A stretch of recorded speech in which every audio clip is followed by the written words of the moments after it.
Hello and welcome to this community dialogue about the nuCLEus project. Thank you for joining me today. I want to review 4 things with you. First, the project description, its economic impact and project location.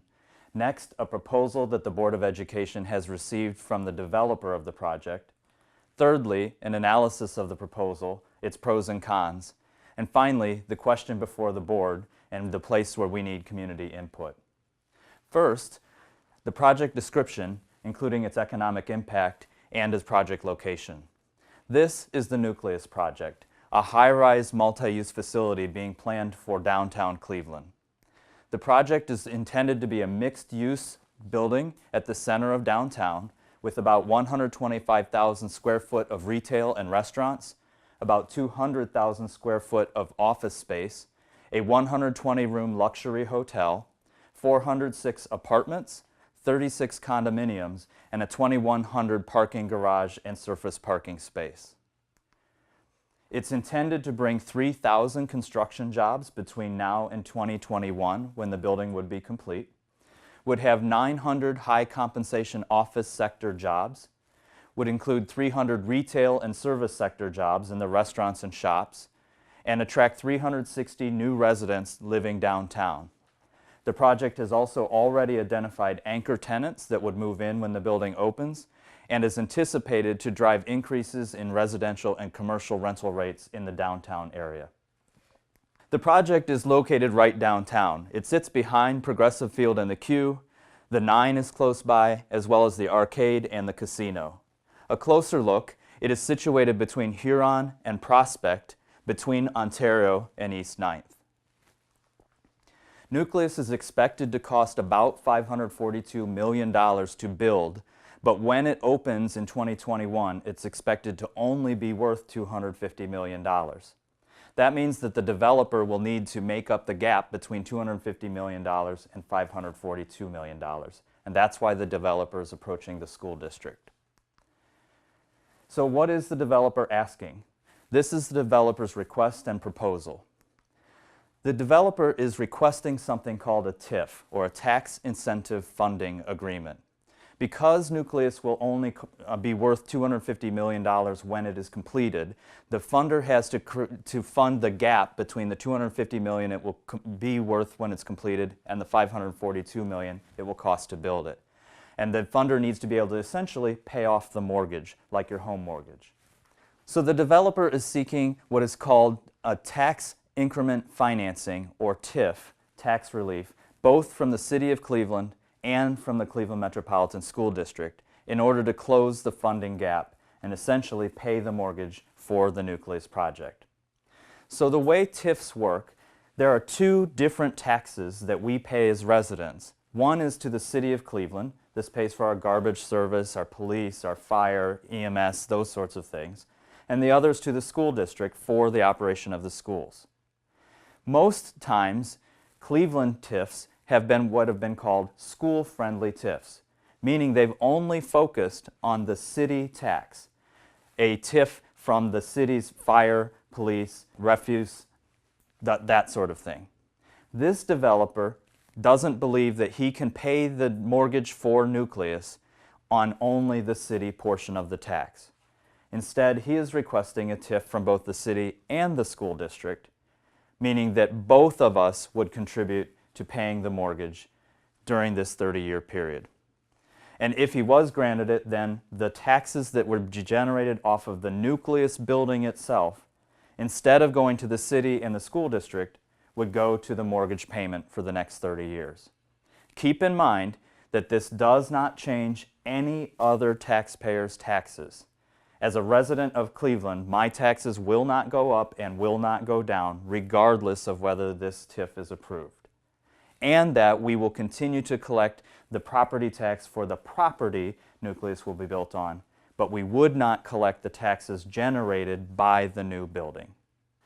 It's very important to understand that if the TIF is granted or not, this developer would not get any taxes from any other taxpayer in the school district. Our taxes as residents and taxpayers will not change, and the developer does not get any of our taxes. All the developer would get if a TIF were granted, is the dollars generated by the building nucleus itself, and instead of those dollars going to the school district, they would go to paying the mortgage of the new building. This developer is requesting a 30-year TIF from the year 2017, today, through 2046, essentially a 30-year mortgage on the building, with the taxes generated from the building paying that mortgage over the 30-year period. That means if the TIF is approved, the school district would not collect any new money from our existing levies until 2047. Then, in 2047, the value of the building would go on the school district's tax duplicate, and we would then begin collecting money. If the TIF is not approved, the developer has stated that the building cannot be built, that the building is dependent upon both the city and the school district to help pay the mortgage of the building. So the developer is offering a 5-element deal to the school district in exchange for the requested TIF. So in a TIF, the district could simply say, yes, we'll do a TIF, and we would get nothing. In this case, the developer is actually offering 5 elements to make the district whole for the request. First, the developer is offering to pay a one-time payment that would be paid in 2018 of $18 million given to the district in a lump sum. And the notion here is just like the lottery. When you win the lottery, if we ever do, when you win the lottery, you get to choose, do you want to get paid every year for the rest of the life, like 30 years, or do you want an upfront lump sum payment? If you take the lump sum payment, it's always smaller because the theory is you will then put it in the bank and grow it yourself. So this is like the one-time cash payment option in the lottery. Instead of collecting money over 30 years, we'd get $18 million that we could do what we want, including invest it for 30 years if we wished. The second thing the developer is offering is that if the building turns out to be worth more than he thinks it is, the $250 million, then there will be more taxes generated. And so the developer is proposing that the district and the developer would split those additional taxes. So for example, if the building was worth $300 million, we would have $50 million worth of value that would be taxed. We would get half of that tax, the developer would get the other. The theory in the split is that the developer is taking all of the risk and so should get some reward if in fact the building's worth more, but that we also should get some reward because we are the taxing agency. And so the proposal is an even split, 50% for both parties. The third is that the TIF would only be for existing taxes. So if the district were to issue new levies in the next 30 years, as we would suspect the district would likely have to do, the new levies would be taxed at their full taxation rate, and the district would collect that money. That does not, however, count for a levy renewal, like Issue 108, where we asked voters just to continue the existing levy. So existing levies do not generate any new revenue, but any new levy, let's say that, that we asked for a $5 million levy in next year, would then be able to be taxed. The fourth is that the developer will hold the district harmless if the building does not meet its potential $250 million value. So if the building doesn't meet $250 million, we don't have to give any of our $18 million back. So the developer's not getting as much money as he expected to get, but we are not being harmed by that. That includes also if the $18 million is given to us, the building gets started and then it never gets completed, and the developer is unable to finish the project. We are held harmless of any of the things that could happen if the building doesn't meet expectations. And then finally, in 2024, after the building has been built and operating for 3 years, there would be an audit by the district to see if any additional money is owed to the district. This would be for a couple of reasons. If the building is built faster than expected and started generating tax revenue faster, that means the developer would be collecting more than was agreed to, and so the district would be owed the difference. Or if the property is valued at a different level than we expected, then we would look at those values and get the additional dollars. All of this, again, presuming that the district does grant the TIF. So these are the 5 elements that the developer is proposing for us. Again, $18 million up front, a hold harmless if the project does not work, split of any additional dollars that would be raised, new levy dollars being taxable, and finally this audit to make sure the district was truly given all resources it was due. So the district has analyzed this proposal, and we want to share with you what we have discovered in this analysis. First, the current property that I showed you between Huron and Prospect generates about $360,000 in taxes for the district each year. That's because it's a parking space, it doesn't have a building on it. The community will continue to collect those taxes either way. If the TIF is granted, we will still get the property tax, but not the building tax. If the TIF is not granted, we still will get the property tax. So the district doesn't lose any money either way. And again, taxpayers' taxes don't change either way. Second, if the building were to be built without a TIF, the district could potentially generate $121 million in new tax revenue over the 30 years. So if the building had been built, instead of getting the $18 million lump sum one-time cash payment in our lottery, if we said no, pay it over 30 years, there's about a $121 million accumulated over 20 years. So understanding that impact is important for the district. We looked at that, and if the district were to invest $18 million in the bank for 30 years, we would need to earn 6.75% interest each year in order to generate that same $121 million. In fact, if we were collecting the money each year, we'd be able to spend it each year. And to generate enough money to spend the money along the way and still get $121 million, we'd be talking as much as 12.5% interest. The average interest rate for the past 30 years was only 5% over 30 years, and at 5% we would only earn about $78 million if we just left the money in the bank and didn't spend it along the way.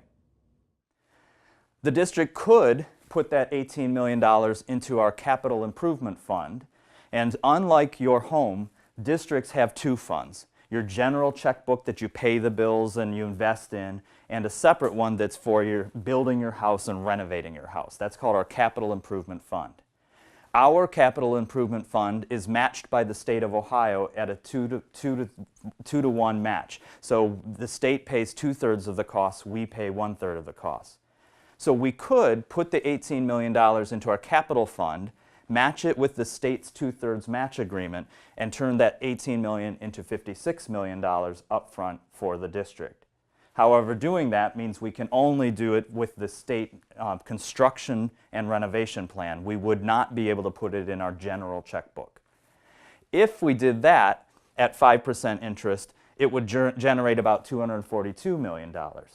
So we do have a way, using our own mechanism, to turn $18 million of investment into a bigger upfront investment. And if we were to put it in the bank, would generate more than we would have gotten had we just collected the taxes. Remember, again, it's in the capital improvement fund. We would instead actually physically put it into new buildings or building renovation. There is some things to think about that. First, if we put it in there, it can only be used for state-approved school construction or renovation. So there are some things that the state will not match. We could not, for example, use it to build football stadiums or auditoriums in our schools. Those things are not matched by the state and therefore would not triple the value. Instead, it would be brand new school buildings, similar to those that Issue 4 is building for us, and renovations that are approved by the state, like was done at Rhodes High School and John Hay High School. There are 3 potential risks of considering the capital program. One is that Ohio could end the school construction program. It is their program. We believe that risk is low. The program has been in place for many, many years, is part of the larger capital budget, and is a statewide school assistance program that we do not believe the state intends to end, but there is a risk that it could. The second is that the district's enrollment could limit our eligibility for the program. The state has projected that our enrollment will continue to go down over the next several years and that we may not need any more school buildings. Therefore, they're not willing to make that match. We know that this is also fairly low risk because the district's enrollment has actually gone up in the last 3 years, and the state of Ohio is now re-examining our enrollment assumptions because they're projecting decreases while we are seeing gains. And the third is the construction program has very clear rules for how the money can be used. So this is the risk that has the higher impact. And again, we would not be able to simply add auditoriums to schools, build stadiums to schools, but we would have to physically build new schools like the schools that we have built, Orchard, Paul Dunbar, Max Hayes, or renovate schools like we've done at Rhodes and John Hay as examples. So the question before the board is, we are being asked to consider granting the approved TIF under the terms outlined above, those 5 elements, and the board really has 2 options that they are considering. First is accept the TIF, but put the $18 million into the capital improvement fund so that it generates $56 million up front and limits it to our capital program. The board is not considering accepting the $18 million in general fund because it does not make the community whole at the end of the day. Or reject the TIF, knowing that the building may not be built, we'll still collect taxes on the property that is currently parking, and hope that potentially it might be developed by another developer at another time. So if the board approves the TIF, again, we would continue to collect $360,000 a year on the building as we are already today. And we would generate $56 million for the construction and renovation of schools with the limits of the Ohio School Construction Program in place. We would also collect additional tax revenue from the building on any new levy that would be approved after 2017. And in the next 30 years, we would presume that at some point the district will need to seek a new levy, although one is not currently projected on the ballot. We would not collect any tax revenue from the existing levies on the new building until 2048. And that's, of course, unless the building has a higher than anticipated value. One of the elements is then that we do get 50% of any extra taxes generated. For those of us who've lived in Cleveland for a while, this deal is similar to the Key building, where the Key building was under a TIF and just exited that TIF and began paying the value to the school district.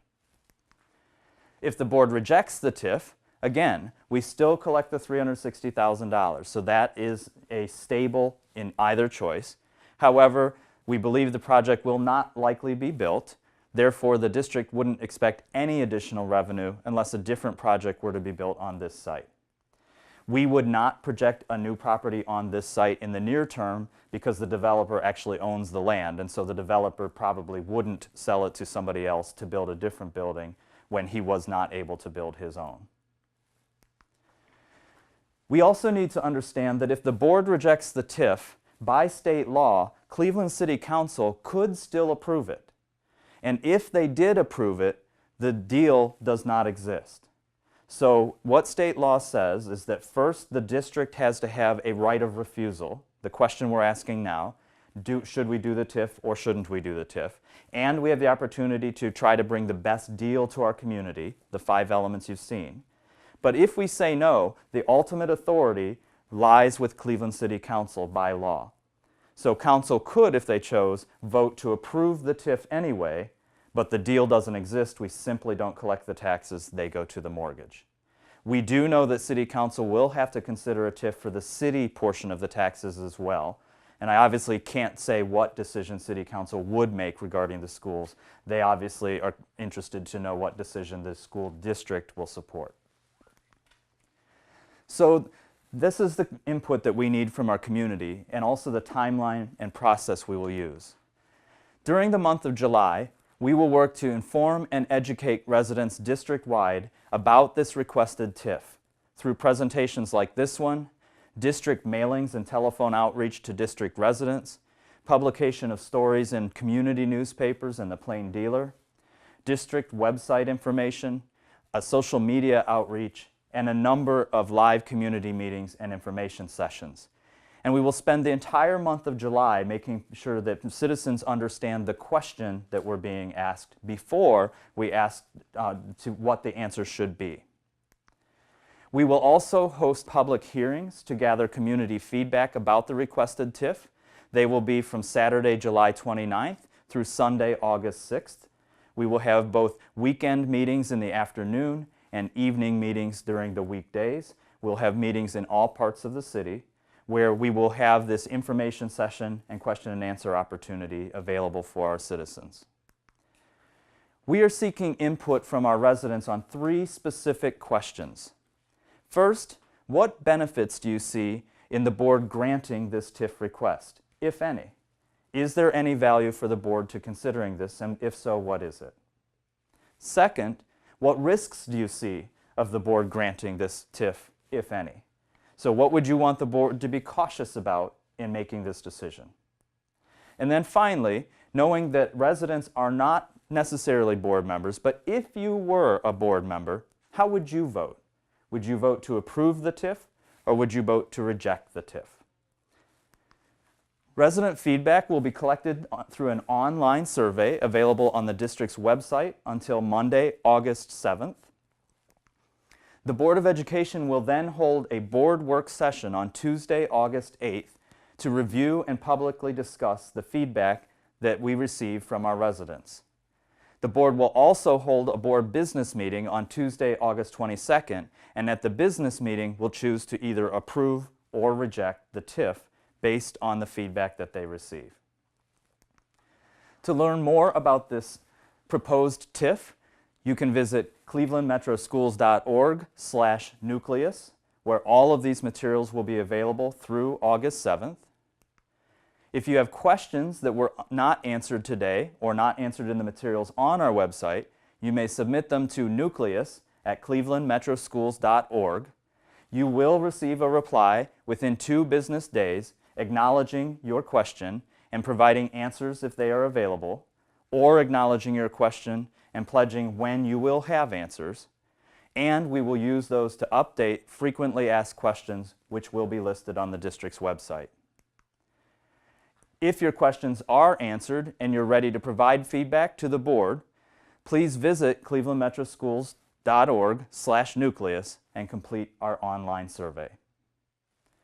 And thank you for taking the time to learn about and provide feedback on this very important community issue.